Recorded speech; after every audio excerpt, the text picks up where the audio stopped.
The ancient starship Perseverance hung motionless in the void, her hull scarred by 4 centuries of micrometeorite impacts and cosmic radiation. Her transponder still broadcasted weekly on emergency frequencies, a lonely beacon that had gone unanswered for longer than most civilizations had existed. Captain Elsa Martinez brought her salvage vessel Lucky Strike alongside the derelict, her experienced eyes studying the massive ship through the viewport. At nearly 2 kilometers long, the Perseverance dwarfed her own vessel by a factor of 50. "Helen, run a full-spectrum analysis on that hull composition," Elsa commanded, her fingers dancing across the navigation console. Her AI companion's voice filled the bridge with its characteristic warm tone. "Analysis complete, Captain. The hull is composed of a titanium steel composite with traces of elements I cannot identify. The design is primitive by current galactic standards, yet remarkably robust." "Primitive?" Elsa raised an eyebrow. "That ship's been drifting for over 4 centuries and she's still structurally intact. Most modern vessels would be space dust by now." The Perseverance bore the markings of humanity's early colonial fleet, ships that had launched from Earth during the desperate Exodus years when the home planet was dying. Most had been lost to the void, their crews becoming legends whispered in spaceport bars. But this one had survived somehow. "I'm reading massive internal spaces, Captain," Helen continued. "The ship appears to be a generation vessel, designed to house thousands of occupants for extended deep space travel. Any life signs?" "Negative. However, I am detecting minimal power readings from the core sections. Something is still active aboard that ship." Elsa felt the familiar thrill of discovery. Salvage crews from a dozen species had likely encountered the Perseverance over the centuries, but none had bothered with her. Human ships from the early colonial period were considered technological dead ends, worth less than the fuel required to tow them to scrapyards. They were wrong. "Prep the boarding pod, Helen. We're going aboard." "Captain, I must advise caution. Several Vorthon salvage crews logged encounters with this vessel over the past 2 centuries. All reported mechanical difficulties and departed without attempting salvage. The Vorthons wouldn't recognize innovation if it bit them on their scaly hindquarters," Elsa replied, suiting up. "They see primitive, I see ingenious." An hour later, Elsa floated through the Perseverance's main airlock, her helmet lights cutting through 4 centuries of darkness. The ship's corridors were vast, designed for a crew that valued space and comfort over efficiency. Emergency lighting flickered to life as her presence triggered ancient sensors.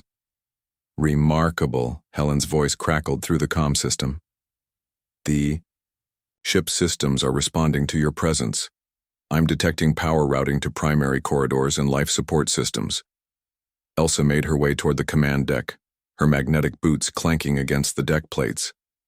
The ship felt alive somehow, awakening from a long slumber. As she reached the bridge, banks of consoles hummed to life, displaying readouts in the ancient Earth script. "Helen, are you seeing this?" "Indeed, Captain.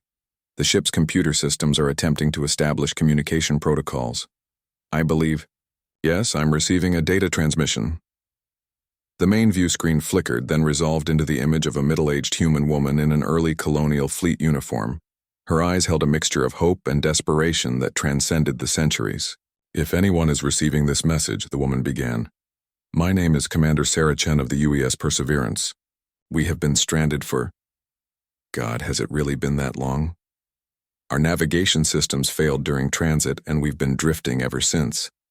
Our people have lived and died aboard this ship for generations, but we have never lost hope of finding a new home." Elsa's breath caught in her throat. "Helen, when was this message recorded?" "Based on the timestamp, Captain. 3 days ago." "That's impossible. You said there were no life signs." "I may have been mistaken, Captain. The ship's internal shielding is far more sophisticated than I initially calculated. I'm reading massive hydroponics bays, enclosed atmospheric processors, and what appears to be a thriving ecosystem in the lower decks." The recording continued. "We know our technology seems primitive to the galaxy we've discovered out here.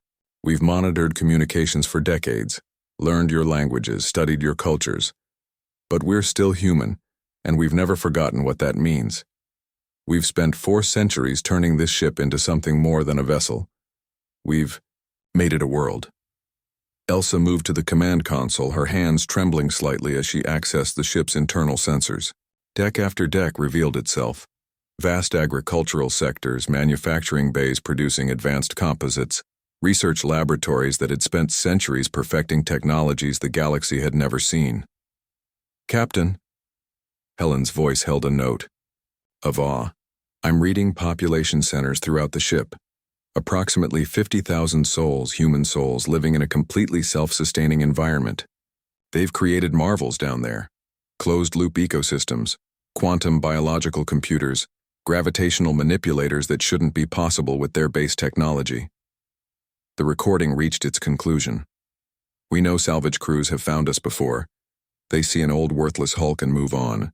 But if anyone would take the time to truly look, we have so much to offer. 410 years of human ingenuity, of never giving up, of making the impossible work with determination and hope." Commander Chen's image leaned forward, her eyes seeming to look directly at Elsa across the centuries.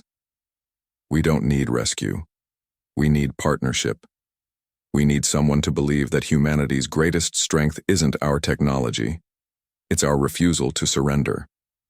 Elsa activated her comm system, broadcasting on the ship's internal frequencies. "Commander Chen, this is Captain Elsa Martinez of the salvage vessel Lucky Strike. I read you loud and clear." The response came immediately, filled with 4 centuries of hope finally realized. "Captain Martinez, welcome aboard the Perseverance. Would you like to see what humanity can accomplish when the galaxy writes us off as worthless?" Elsa smiled, her hand moving to activate the docking protocols. "Helen, cancel our salvage claim. File this as a first contact protocol instead." "Acknowledged, Captain. Though I suspect this is far from humanity's first contact with greatness." Outside the viewports, both ships began to move. Not as salvager and salvage, but as partners, heading toward a future the galaxy was about to discover it had vastly underestimated.